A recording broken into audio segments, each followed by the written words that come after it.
They thought Maple Hollow was just another small town.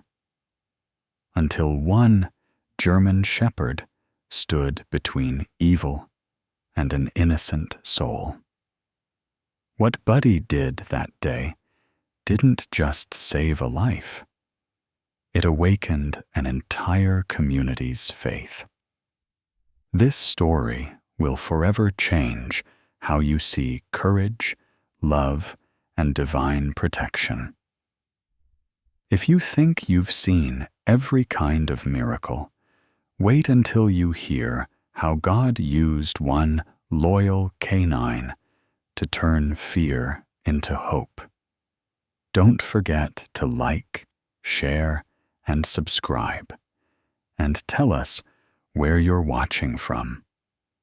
Because tonight, the story of Buddy, the guardian of Maple Hollow, will remind the world that God still sends angels. Sometimes on 4 paws. The late spring air of Maple Hollow carried the smell of rain that had not yet come. The streets gleamed faintly beneath a thin glaze of dust, and the glass fronts of old shops threw back the mellow sunlight in fractured reflections. Officer Jack Miller, 35, walked with the quiet composure of a man who had seen chaos and now cherished order. His build was lean but muscular, his face marked by the faint, uneven shadow of a beard that he never bothered to shave completely. The faint line above his brow, a souvenir from his first raid years ago, softened whenever he looked at his partner. Buddy, his 5-year-old German shepherd, moved beside him in seamless rhythm, head held high, a study in discipline and grace. The dog's coat shimmered black and tan, his tail swaying low like a metronome of control. One ear bore a small nick from a past training mishap, and his amber eyes carried the intelligence and loyalty of a soul that had lived through both obedience and instinct. Jack had joined the Maple Hollow Police Department after a decade in the Army's military police. War had shaped him, not in the way that made him brittle, but in a way that carved patience into his bones. His voice, when he spoke, was calm and level, rarely raised. People often said he had the air of someone who listened more than he talked, a habit that came from years of needing to read danger in silence. Yet beneath that calm, something restless stirred, a private ache that only surfaced when he was alone in his modest apartment, staring at a photo of his younger brother, a firefighter lost to a blaze in another state 3 years prior. The loss had turned his devotion to service into something near sacred, a promise to guard every life he could. Because he had failed to protect one that mattered most. Buddy stopped suddenly, muscles taut beneath his vest, nostrils flaring. The leash went tight, humming like a wire under strain. Jack's heart skipped, instincts flaring awake. His eyes followed Buddy's line of sight across the street.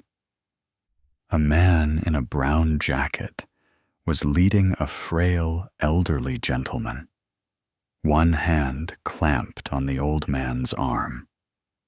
The elder's thin frame bent slightly forward under the man's pull, and his gray cap tilted to one side, revealing white wisps of hair. His clothes hung too loose. Perhaps he had lost weight recently. And his shoes scuffed the pavement in small, unsure steps. The stranger guiding him had a smile stretched too wide, a salesman's kind of cheer that never reached the eyes. His shoulders were tense, his stance too purposeful. Behind him, a white van sat at the curb, its side door open just enough to swallow sound. Jack slowed his breathing. He felt the rhythm of Buddy's heartbeat through the leash. The German shepherd gave a low growl that vibrated in Jack's chest like a living alarm. Jack's eyes narrowed. He read the angles. The van too close to the curb. The man's body turned just slightly between the old man and the street, blocking any escape. Something was wrong. In Maple Hollow, where everyone waved and strangers were rare, wrongness stood out like smoke in clear air. "Afternoon, sir," Jack called, his tone casual, friendly enough not to alarm. His voice had that lazy drawl common to those who grew up under wide skies, but there was iron under it. The stranger's grip on the old man didn't ease. The van's engine idled, patient as a predator. Jack adjusted his stance, right foot forward, hand resting lightly near his holster, not threatening, just ready. The old man's eyes met Jack's, blue, watery, frightened. They pleaded more than they spoke. Jack stepped off the curb, closing the distance with the unhurried confidence of authority. Buddy followed, body low but poised, his eyes locked on the stranger. The dog's ears flicked back once, a silent question to his handler. Jack's grip on the leash loosened slightly, the signal that meant, "Stay ready." "Can I give you a hand there, sir?" Jack asked, nodding toward the elder, who looked moments from collapsing. The stranger's smile twitched. His teeth were unnaturally white against tanned, weathered skin. A small scar traced the edge of his chin, the kind earned from bar fights, not hard work. "Appreciate it, officer," he said too quickly. "Just helping my old neighbor to his ride." His eyes flicked toward the van, as if checking that it was still waiting. The old man tried to speak, lips parting, but the stranger's hand pressed his arm tighter. Jack saw the wince, the subtle shift of pain. Buddy barked, a single, sharp note that cracked the air. It startled a pair of sparrows from the telephone line, their wings flitting skyward. Heads turned from the nearby cafe. A young woman in an apron, Sarah Green, glanced up from wiping a table. Sarah was in her late 20s, tall and willowy, with chestnut hair tied into a loose braid and skin browned by summer sun. She was one of those people who smiled easily and trusted the world too much. She stepped out onto the sidewalk, frowning toward the scene, her green eyes catching the tension. "Everything okay, Officer Miller?" she called, voice uncertain. Jack didn't answer. His focus stayed locked on the stranger, who now shifted 1 foot backward, aligning himself between Jack and the van's door. The sound of Buddy's growl deepened, a subterranean rumble that drew goosebumps up Jack's neck. The stranger's fingers twitched. Jack saw it, the tiny gesture that betrayed intent. His thumb brushed the van's handle, slow, deliberate. In that frozen moment, the street held its breath. The hum of the engine, the rustle of wind through the maples, the distant laughter of children, all blurred into stillness. Jack's hand rose slightly, palm out, command clear. "Sir, step away from him." The man's smile vanished, replaced by the taut mask of someone cornered. For a split second, Jack thought he would run, but the van door behind him made that impossible. The old man whimpered softly, clutching the strap of his worn canvas bag. Buddy took one measured step forward, shoulders squared, tail low. Jack's pulse steadied, his mind narrowing into clarity, the kind born only of training and faith in the creature at his side.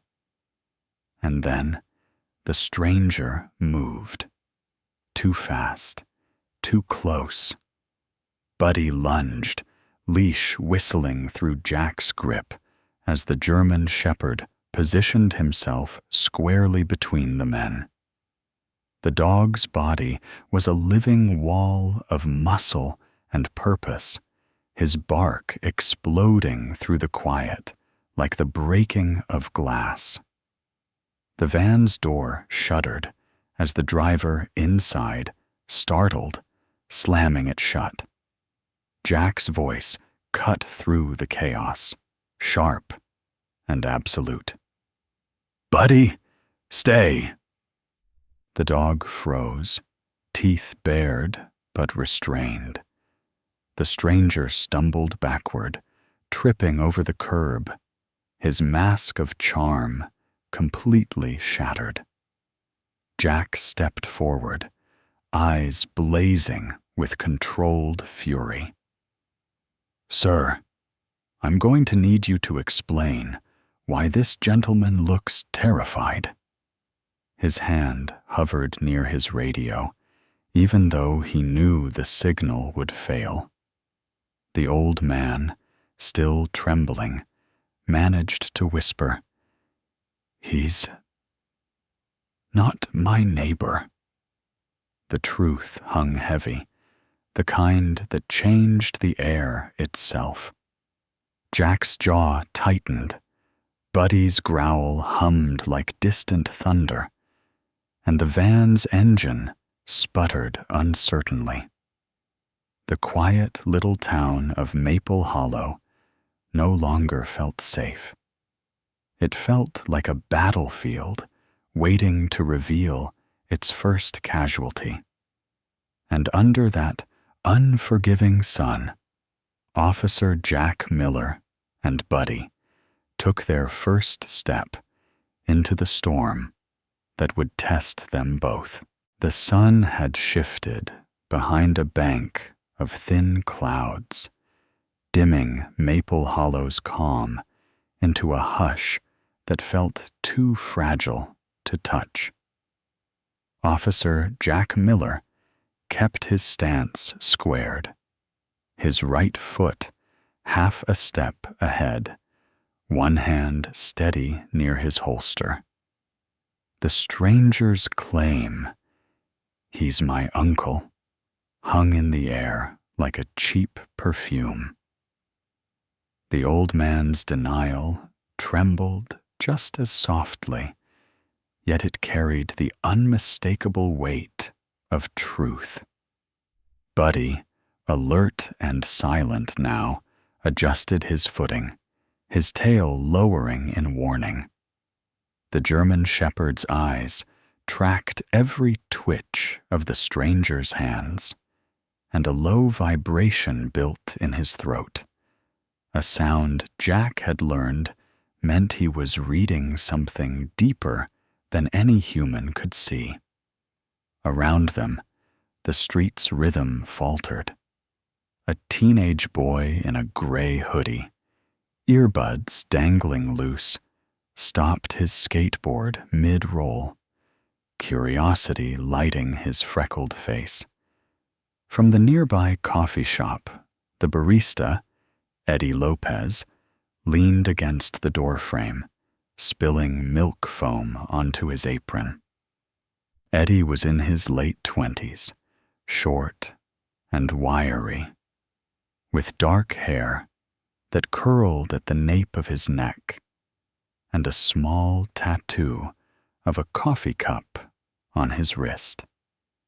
Known for easy laughter, he now stood frozen, unsure whether this was a prank or something much darker. Above them, the metal wind chime hanging from the awning of Sarah Green's cafe clinked gently, its music small and nervous. Sarah had stepped outside, wiping her palms on her apron, eyes flicking between Jack and the stranger. "Officer Miller, do you need help?" she asked, her voice thin.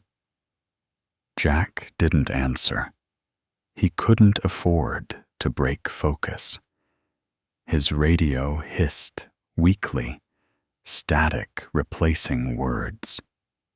He adjusted the dial, only to hear the hollow nothingness of a dead signal.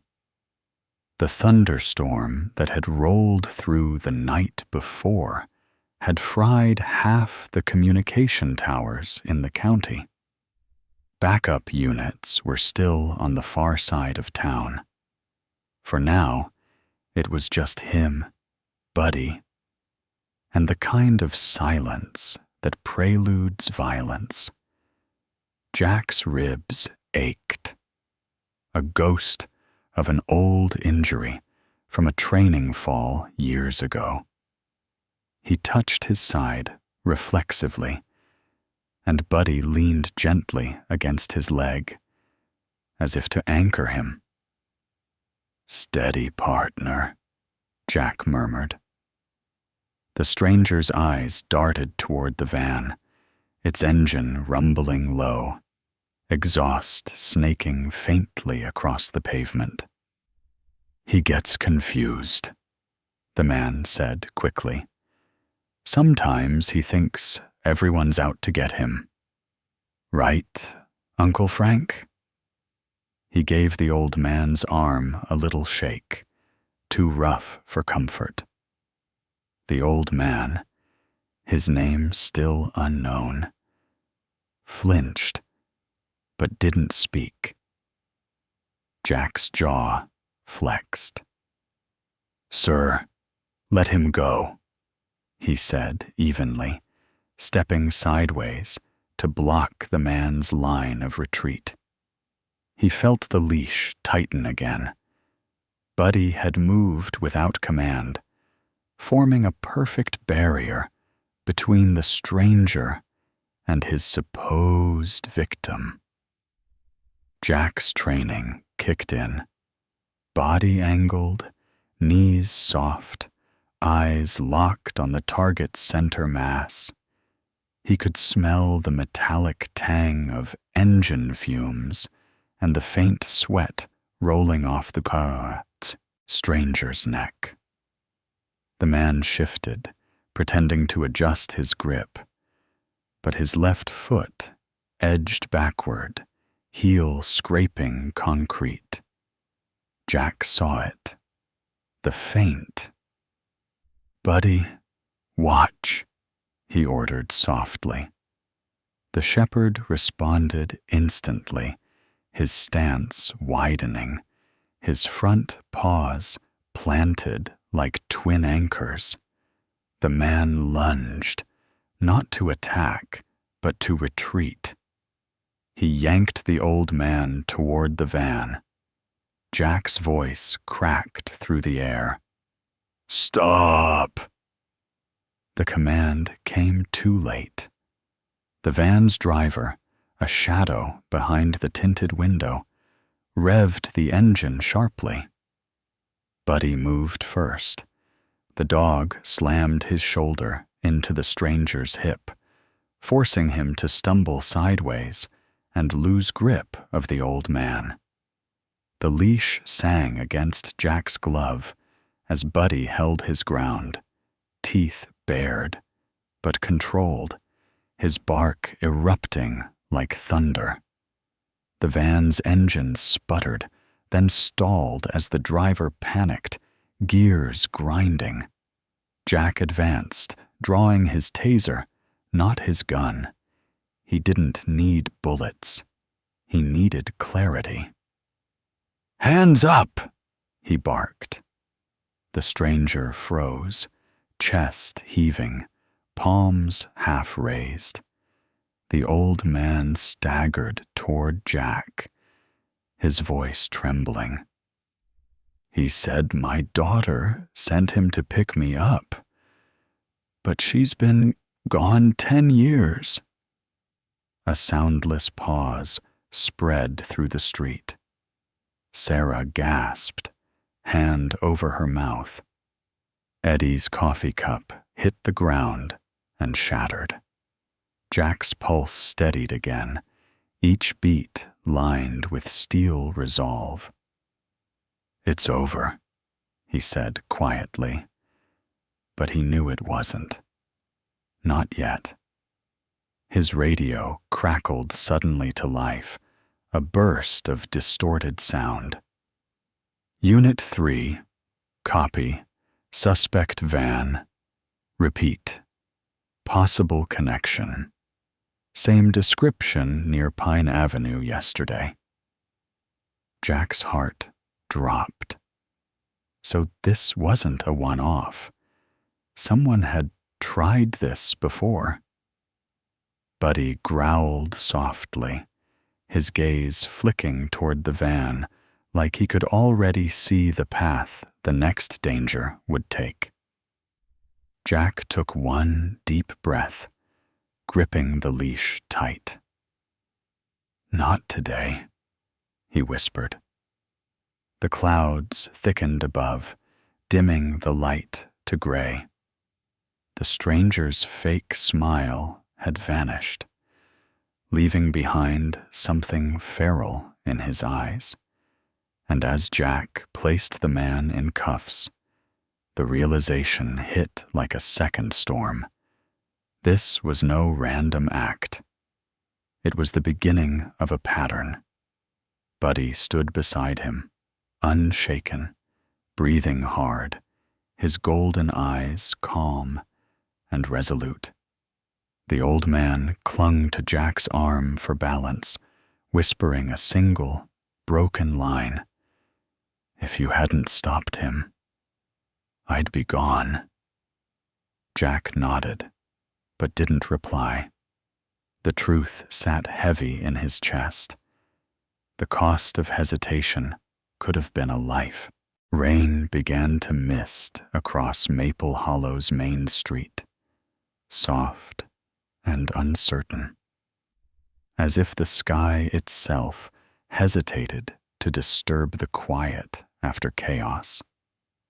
Officer Jack Miller stood over the restrained man, his cuffs glinting under the weak afternoon light. Buddy sat a pace away, chest heaving, ears alert, but calm. The steady rhythm of a creature who knew the difference between aggression and protection. The old man clung to a lamppost nearby, his frail shoulders trembling beneath a wool vest far too thin for the weather.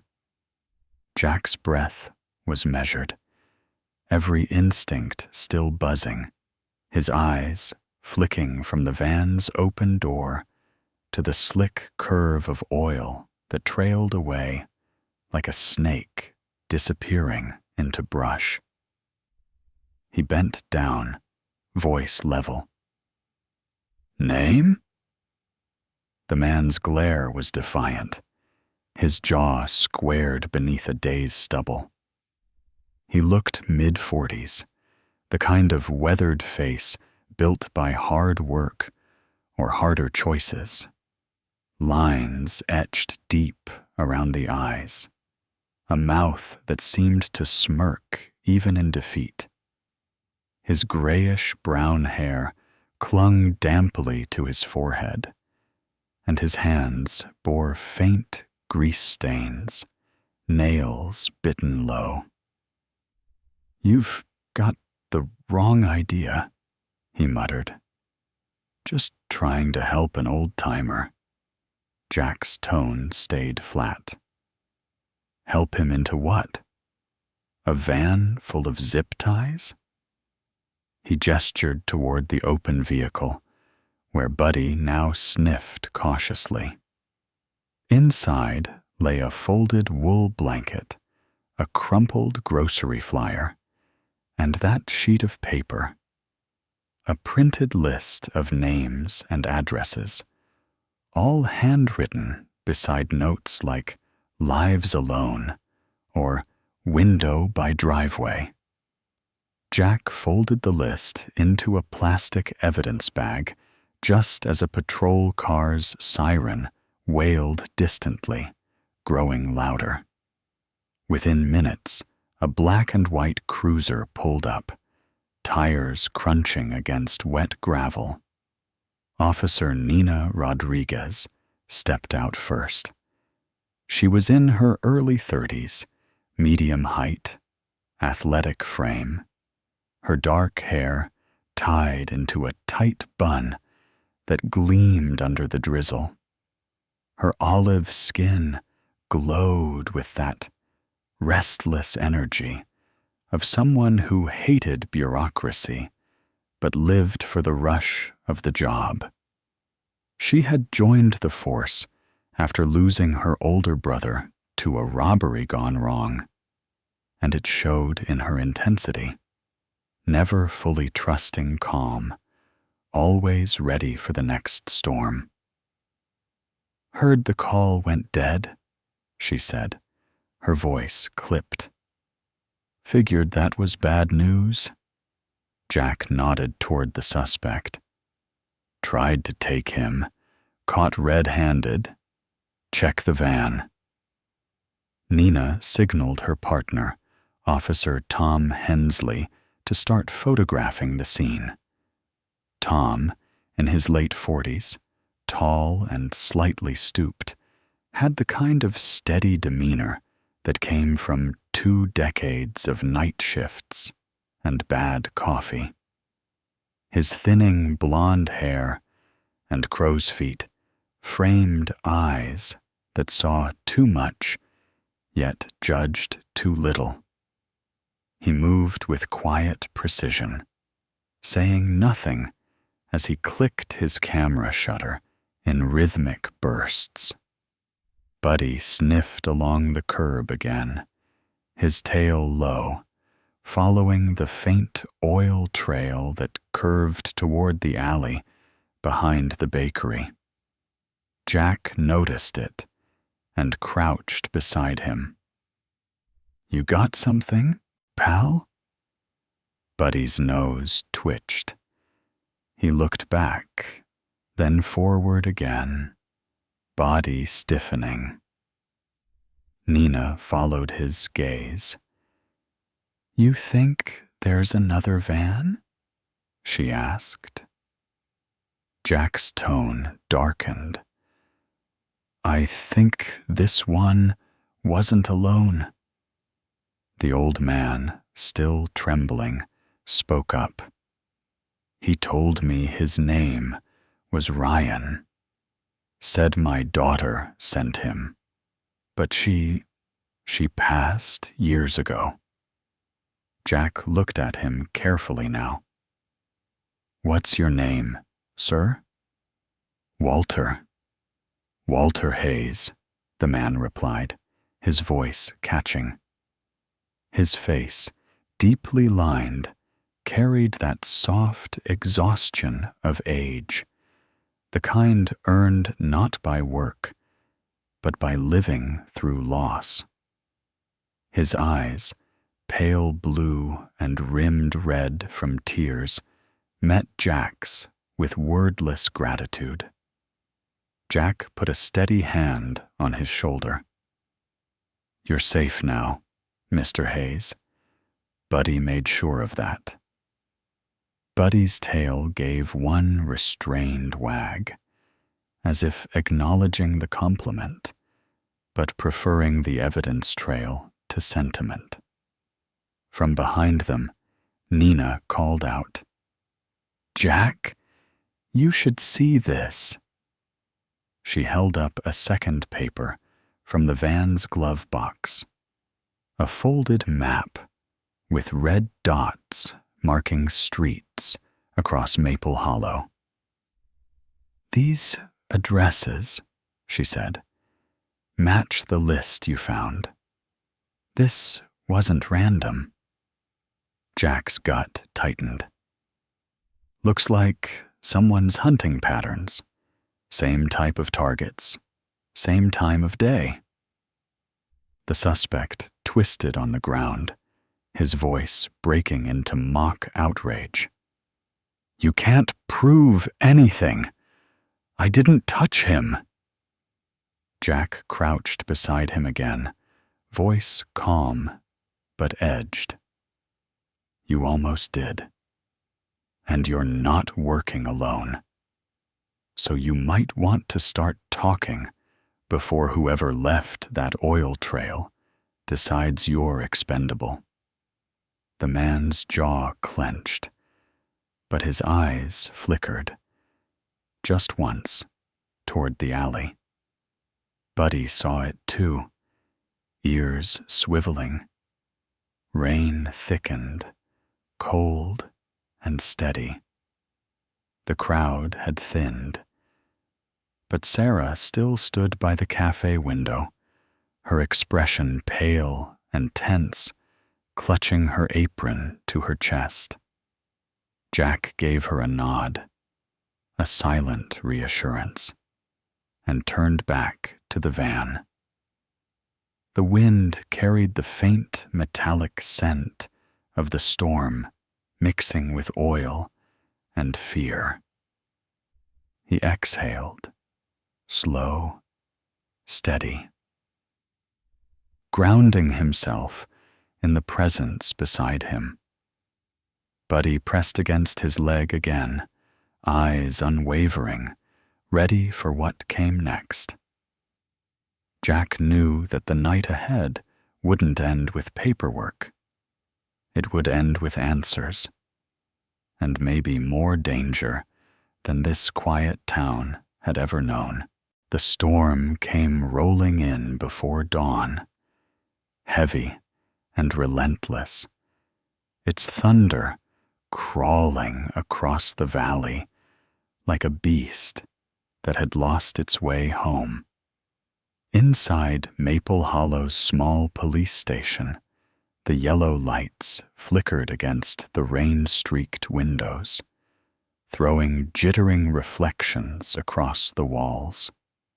Officer Jack Miller stood near the evidence board, sleeves rolled up, his eyes tracing the network of red pins and strings that now connected Maple Hollow to 4 other small towns.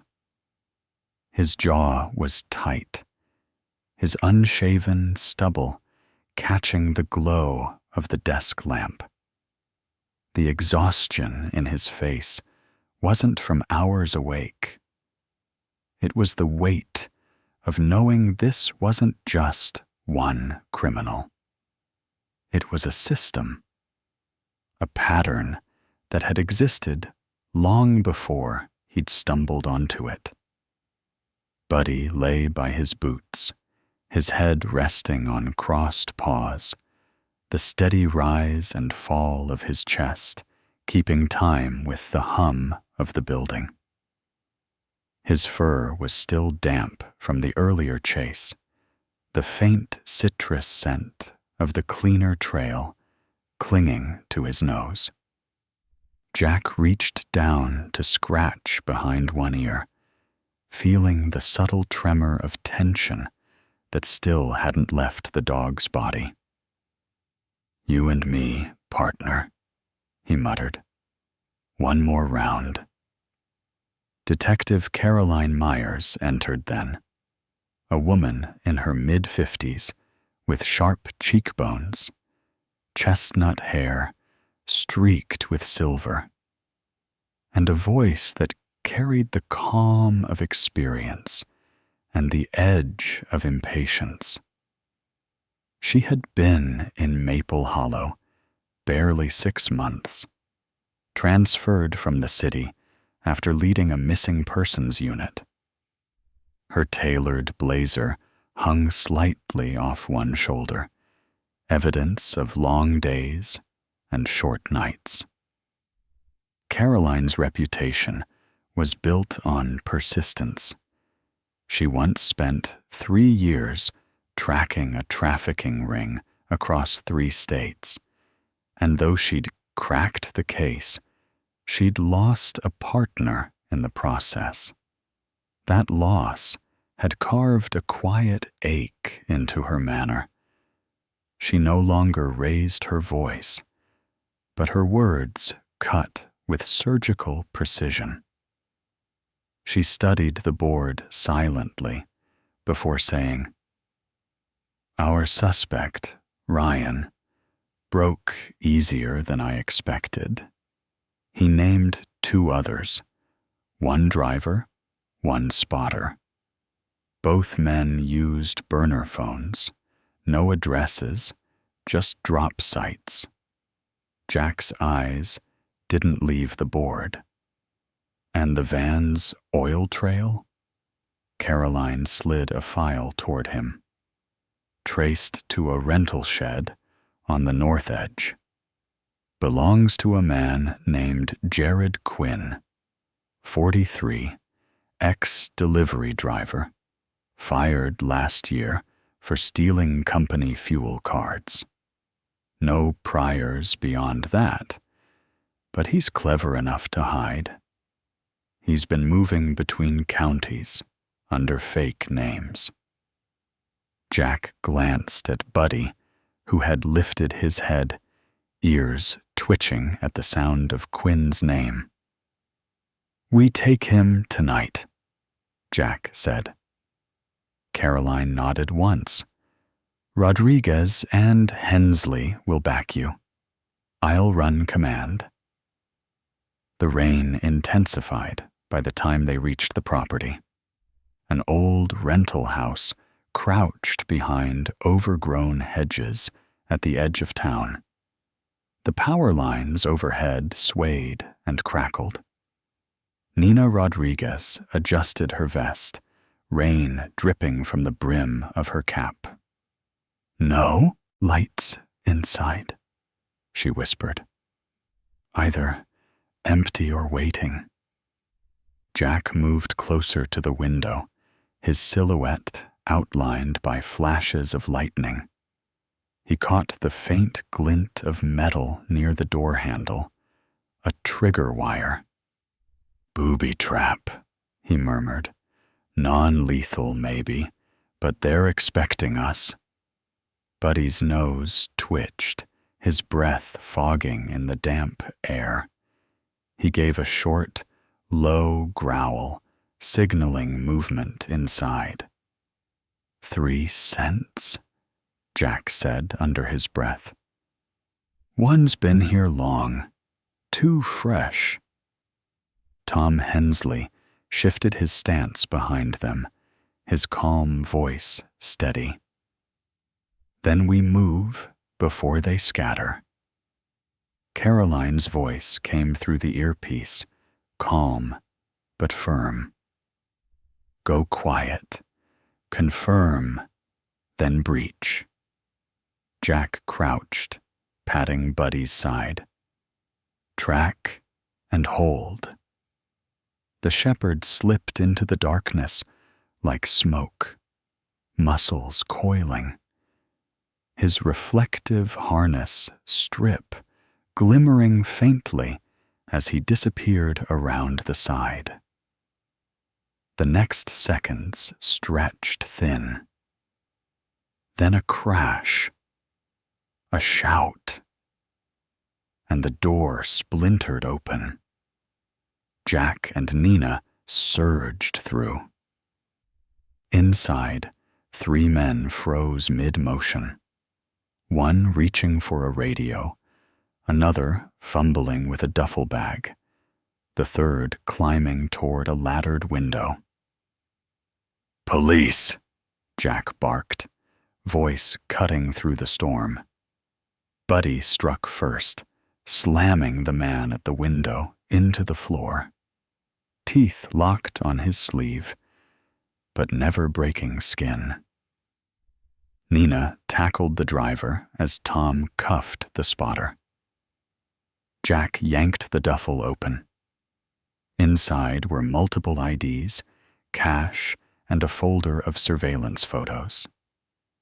Elderly faces, familiar streets, notes written in uneven handwriting. Easy pickup, Tuesday, early. Outside, the storm roared approval as the cuffs clicked shut. Jack exhaled for the first time in hours, rain sliding down his face like release. Buddy sat beside him, panting softly, eyes reflecting the glow of police lights that now cut through the dark. Caroline's voice crackled over the radio. "All secure?" Jack glanced at the subdued suspects, then at Buddy, who leaned into his knee. "Yeah," he said quietly. "For now." But deep down, he knew it wasn't over. Not if Maple Hollow was only one dot on a map of many. The storm had long passed, leaving Maple Hollow rinsed clean beneath a sky the color of polished glass. The town square shimmered in the early afternoon light, hung with flags and ribbons that swayed in the breeze. A temporary stage had been built in front of the old courthouse, its white columns freshly scrubbed, though their cracks still whispered of age. Officer Jack Miller stood off to the side, straightening his uniform collar for the 5th time. He had never been comfortable in front of crowds. Combat had taught him how to face danger, not applause. But today wasn't about him. It was about the quiet soul sitting faithfully at his feet. Buddy, his 5-year-old German shepherd, wore his new collar, the brass tag gleaming faintly, engraved with the words, "Guardian of Maple Hollow." His ears flicked every time the band rehearsed another out-of-tune note of the national anthem, but otherwise he sat perfectly composed, like he knew what the ceremony meant. Across the square, Mayor Richard Langley adjusted his tie as he rehearsed his speech with his wife. Langley was a broad-shouldered man in his late 50s, hair sandy and thinning at the crown. The kind of man who once played high school football and never quite stopped living in the afterglow of those Friday nights.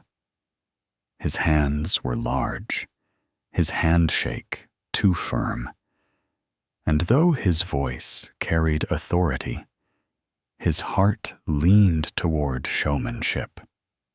Still, beneath his pomp, he was good to his people. When tragedy struck, he always showed up first, sometimes with more words than action, but always with presence. Jack spotted Walter Hayes near the front row, newly barbered, clean-shaven, and standing straighter than before. His corduroy cap was folded neatly in his hands. The lines on his face seemed softer now, less from age and more from relief. Beside him stood Sarah Green, the cafe owner who had witnessed that terrible day. She wore a light green dress under her cafe apron, freckles bright under the sun, her long braid swaying as she leaned down to whisper something that made Walter laugh. A rare, warm sound from a man who had nearly lost everything. The townspeople gathered slowly, their chatter filling the air with an almost reverent hum. Parents lifted their children to see over the crowd.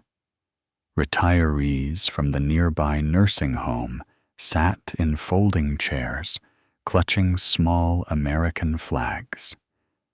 The square smelled faintly of coffee, rain-washed earth, and the distant sweetness of Sarah's cinnamon rolls, which she had handed out to everyone who came early.